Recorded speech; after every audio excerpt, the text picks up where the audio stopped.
everyone, and welcome to the Always On Point podcast with Kristen Ambo, sponsored by my company, Point Mortgage. Thank you so much for being here. We're glad to have you. So today, I wanted to focus on some of the top questions that I get as a loan officer in mortgage, because if other people have them, then there's probably a few of you that do as well. So while some of the answers can be ambiguous, think about it to you and what works for you. And I'll try to cut through them as best I can. One of the questions that I get the most is, and this one goes to people who are relocating. So if you live outside of Wisconsin and you're relocating in, we've got a ton of that right now. Why? Because we just got done talking last week about affordability and affordability being tough right now. And we need incomes to go way up in order to for life to be affordable. I'm sure all of you listening right now can appreciate that sentiment, whether it's you, whether it's somebody you know or love who's, just pounding the pavement, working 2 and 3 jobs, just trying to survive. Affordability is definitely an issue nationwide right now. So that does, of course, cut into the mortgage world. So one of them is, how much house can I afford? And 2, when we're relocating in, why that affordability matters. So I want to go over, first things first. If you are listening from outside of Wisconsin and you are relocating in, or if you know of a friend or family member who are outside of Wisconsin who are looking to relocate in and buy in Wisconsin, share this podcast with them because hopefully they'll get some good feedback on it and some good nuggets. So we're doing quite a few of them right now. Again, because the cost of Wisconsin living is notoriously a lot lower for affordability than most other places. Now, when I say that, it's also relative. It's relative to where they're coming. Of course, if they live in Southern California right now and they relocate to Wisconsin, it's going to feel like the house is free, right? Like an average purchase price in Southern California right now is $1 million for a 2-bedroom, 1-bath place. Where here, you could pick that up for $200,000. So of course, it's going to feel free. The one thing, though, that I will say on a national level, maybe not considering California, but on a national level with other states, Wisconsin, and one of the things that surprises almost every one of my relocators coming in and always has, is we are one of the top states for property taxes. So I want to go over property taxes with you first and foremost because our property taxes here are high. Why? Well, we have really great schools. We have really great roads. And if you don't believe me on that, go drive. The second you leave Wisconsin and get into any other state, you'll almost instantly know because our roads, even side roads, are so much better taken care of. Taxes. A couple other things, because we have lower state tax. We have lower sales tax. We have lower taxes elsewhere. So that's part of why our property taxes are high. So that's just always really good to understand because you're going to want to reflect that in your payment. So many times people go on their mortgage calculators and like, well, my payment's going to be $1,800. But they forgot about taxes, they forgot about homeowners insurance, and they forgot about PMI if they're not putting 20% down. So the total payment is what you really need to qualify on. So just keep that in mind. But if you're relocating in, let's say from California, and you are going to stay working at the same job because you can work remote, you're probably going to be able to buy a lot more house here for a lot less money. That's true. Absolutely, hands down, see it happen all the time. Work with a lot of people. Colorado's another state, Texas, anywhere out east, same. Whether it be Massachusetts, Maryland, you name it, New York, the cost of living here is a lot less. So assuming you have the same job, no problem. Pay stubs, W-2s. Let's say you're relocating here for a job. You need to be in the job within 60 days of closing on a new home in order to buy it. Let me say that again. Okay, I'll break that down a second. We have a ton of physicians and nurses that get recruited because we have great hospitals. So all over the Green Bay, Fox Valley, Madison, Milwaukee, really everywhere. And so we've got a lot of RNs, a lot of physicians that come and get, they come here to work because they've been recruited to come to the big hospitals here. We can use all of their income to qualify here as long as they either had a job prior, If they have a degree prior, the degree can be used in lieu of their 2-year history, or they are going to be starting their job within 60 days. But then I need to have a salary guaranteed pay in order to use that income to qualify. Now, I've got a lot of people here who have complete assets, the tons of money in the bank, could easily buy the house with cash, but don't want to, that are coming into Wisconsin. They're like, hey, I want to buy a house and I want to finance it. I can pay cash for it. I've got an 800 credit score. I've got a borrower like that right now, you guys. So solid, but he doesn't have a job here yet. He wants to buy a house and then look for a job here, which is great. His options then are either to buy a house with cash or rent and find a job or find a cosigner. So until he has a job here, no matter how many assets he has, we cannot qualify him. The main part there is because he's under retirement age. You can use asset depletion if you're retirement age. You can use your assets to deplete them. You don't have to take the money out, but we do a depletion calculation, if you will. Take all those assets, divide them out into a monthly income that you could pull out if you wanted to, but you have to be of retirement age. If you're under retirement age, you cannot use those assets as an income, meaning you'll have to close paying cash and then refinancing later once you have a job. That's possible. So that was one of our options. But so many times people think, well, I'll move and then I'll move and then I'll find the job and then I'll, have the money. But the reality is we need you to have the job first. So when you're relocating, you want to know what the payment is for taxes and you want to make sure that job is secure, either guaranteed income or you're already on the job. So those are some big ones there that a lot of people have questions on. 2, I really want to talk about homeowners insurance right now. Homeowners insurance is a huge, huge issue right now all over the country. And people say, well, why is it Wisconsin? You guys don't have hurricanes. You don't have earthquakes. You don't have a lot of tornadoes. Technically on weather, we're pretty good. However, we do carry a lot of snow, a lot of ice storms, roofs. Roofs are typically the main issue right now for insurance. If the roof is 20 years old, but has 30-year shingles on it and it's in perfectly fine shape, the insurance company might have a hard time insuring you. So you've got to make sure you're looking for insurance right away. Insurance payments are going up. There's insurance credit scores right now that you have to do. There's all kinds of things that go into insurance. So the sooner you have that insurance, the better, because your lender can only use an average in the payment. So what we're looking for is solid income. We know where the income's coming from. Affordability. We're looking at insurance to make sure that that payment is what you want. And then we're going to look at property taxes. So those insurance property taxes are going to be whether you're relocating in or not. But the affordability piece might change whether you're living here or you're relocating in. So that's why I wanted to cover that.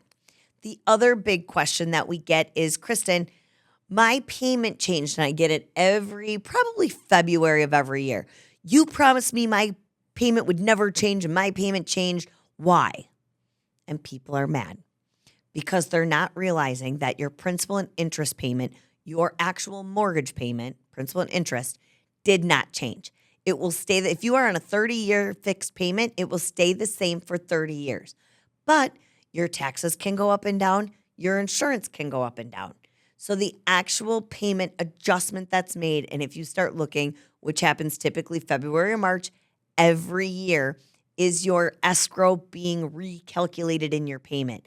If your taxes went up, your payment's going to go up. If your insurance went up, your payment's going to go up. Because next year when they come due, they want to make sure you have enough in your escrow account to pay those. So can your overall payment change year over year? Yes. Taxes and insurance. Does your principal and interest ever change? Not if you are on a true fixed rate mortgage. 10-year, 15-year, 20-year, 17-year, it doesn't matter. If it's a fixed rate, then that's not going to change. Another one I get, what does my credit score have to be? Okay, guys, this is going to be a real honest conversation on credit.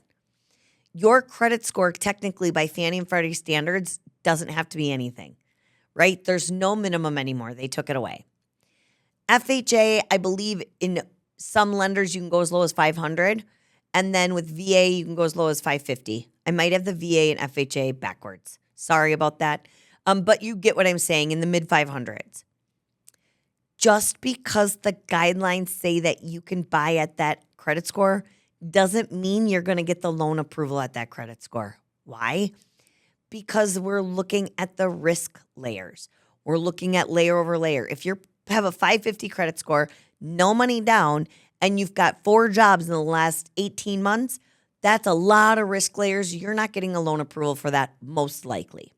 Now, if you have a 550 credit score and 10% down, there's a good chance you might get something. And you got a little bit of money in the bank, so that way, if for whatever reason times get tough, your debt to income ratio is a little bit lower, or you have some reserves to make sure we feel comfortable in you making that payment, then we might approve you. So just because it says a credit score can be that low to buy a house doesn't mean that that automatically equals an approval. You want to get with a loan officer who can work through you with that. Also, note that there's a lot of people out there who are like, oh my gosh, I have a 700 credit score. My credit is great. It's phenomenal. It's great. All right, guys, here's the harsh reality. That was 10 years ago when credit scores were highest were at 750. A 700 credit score, you're right, was amazing. Credit scores are now at a height of 850. So if common sense tells you that means an 800 credit score is a great credit score, which it is. A 700 credit score is no longer that great of a credit score. And I'll go back and say a 600 credit score wasn't that great of a credit score when the height was 750. So a 700 credit score is still a tougher credit score when the height is 850. It's all relative, right? It's a matter of perspective. If your credit score has been 500 and it's now 700, you are absolutely right. That is a great credit score. I'm proud of you. Let's keep working on raising it. Let's get you up as far as you can go. Conventional interest rates are determinant on credit score. Lenders and investors can give you a higher credit score the lower your interest rate. It happens. Now, if you're going to risk layer that with a lower credit score and low money down, and then no reserves and a high debt to income ratio, you guys, that's 4 credit risk layers that a lender says, okay, what is the likelihood these people are going to pay me back? And the answer of, well, I pay $2,200 a month for rent right now, and my new house payment's going to be $1,800. I don't understand why. Mortgages, again, are as clear as mud. They're not always common sense. So just because you can rent at $2,200 a month doesn't mean somebody's going to lend you $2,200 a month in a house payment, even if the history shows you haven't missed a late payment. Well, it's good to show that, and it is. We still need to assess our risk. And so if you get into a hard spot, and let's say houses, we got to keep them up. And there's a lot of mechanicals in houses we talked about last week that are expensive. Roofs, furnaces, air conditioners, foundations, a lot of really hefty things that you're going in. And as a homeowner, you're not only saying, I can afford the payment, you're also saying, I can afford to keep the house up. You are signing a document at closing to the lender saying that you're going to keep the house in a fully functioning manner. So you're taking that oath, if you will, for easy terminology, saying your promise to the lender is not only am I going to make my monthly payment, but I'm also going to take care of the house and maintain its value, maintain the lifehood of that home. And so there's a lot of money that goes into that. And that's why I always say buy when the time is right and you feel like you can afford all those things that might come to you. I bought an investment property, and I know for a fact the seller didn't know this. Probably 3 or 4 years ago, within a month of buying it, guess what I had to do? I had to rip up the basement because the tree root was growing through the sewer lateral. And I had to replace the laterals under the house, which means I had to put a hole in the basement, dig it up. Well, not me personally, but you get my drift. That was a $6,500 charge a month after I bought that house. No, I didn't buy it thinking I was going to put $6,500 into it right away, but I bought it knowing that as an owner, I was going to take some risks. And that's one of the risks that you take is making sure that that house is viable. So just because a landlord will rent to you for that amount doesn't mean that a mortgage company is going to. You have to meet the mortgage company needs. You have to meet the risk layers and the values in those risk layers. And again, a decent credit score, right? We're going to observe risk. So while there isn't a true quote unquote credit score, the higher the credit score, the better the rate. The lower the debt to income ratio, the better the risk for the lender, the more opportunity we're probably going to approve you. The more money down will always be the caveat, and that wins. You put more money down, that's always going to win. That's going to be a saver. And that's how people with a 550 credit score buy right now. They don't buy with no money down. They buy because they have money down.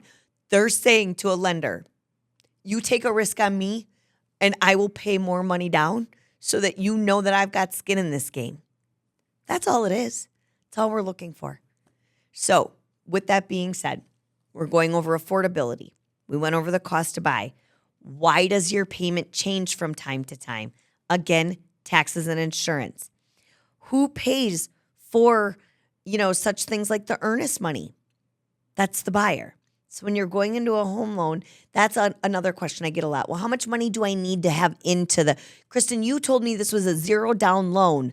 Why do I have to have money? Because there's still fees and costs. So you still have to pay earnest money to the seller upon an accepted offer to make sure that you're in good faith going to take this to the closing table.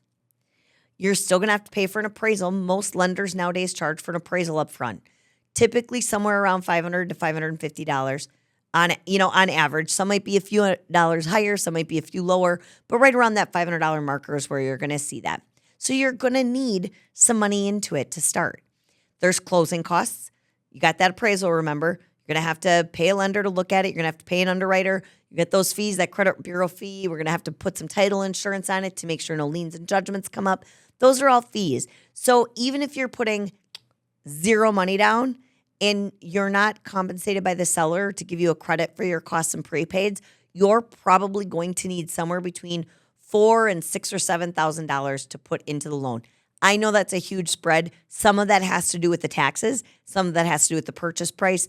A lot of that has to do with what your homeowner's insurance premium is going to be, because you have to have a homeowner's insurance premium paid up front. So remember, there are costs you're still going to need to do this. So those costs are in there. It's probably one of the biggest questions I get on how come it's zero money down, but I have to have money, because there's the costs to do the loan.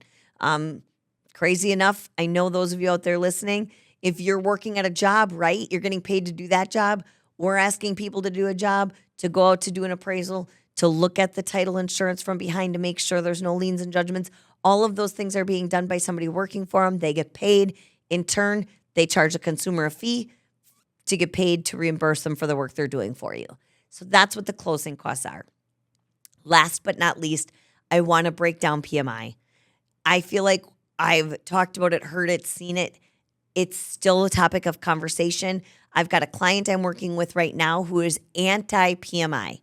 You guys, don't look at PMI as a really bad thing. Is it insurance you're paying to protect the lender? It is. We've talked about that prior. But let me break it down to you this way. If PMI insurance companies didn't exist, we would all have to put a minimum of 20% down. Or probably 10 to 15 for sure. Maybe a lender would be willing to do that. But I'm telling you right now, we would have no more 0, 3%, 5% down payments. The lender's never going to take a risk on a mediocre credit score with no money down and no insurance of any kind to protect them. So remember, PMI is what's giving us, that's the insurance that's giving us the incentive to buy with less money down. So again, a give and a take. So those are some of my most asked questions. I'd love to hear yours, because these podcasts are really important to get out there. And I want to answer the questions you have. So don't hesitate to message me on the platform you're at, or email me at kambos, AMBOS, at pointmtg.com. Get them over to me. We'll get them on the next podcast. We'll always bring you the information that you need, because again, this is your information. You're listening for a reason. I want to be that purpose, and I want to bring purpose to the channel. So that's what I've got for you guys today. Just remember, affordability is relative, perception is relative, and just knowing what you're getting into when you're buying, whether you're buying locally or you're relocating into Wisconsin, because this is truly a pretty amazing state to live in. This is where I reside. So that's why we're super hyper focused on Wisconsin. But our company is licensed all across the country. You are looking anywhere else, I am happy to get you into a loan officer from around the country that work with Point Mortgage that will do a great job for you, who I personally know and trust and would choose for you. So anything you need, any questions you have, don't hesitate to reach out. That's what we're here for. And we'll see you next week with more information, more housing updates, and we'll keep this crazy circus going as the mortgage market tends to keep us intrigued week over week. So thank you again so much for listening. Have a great day.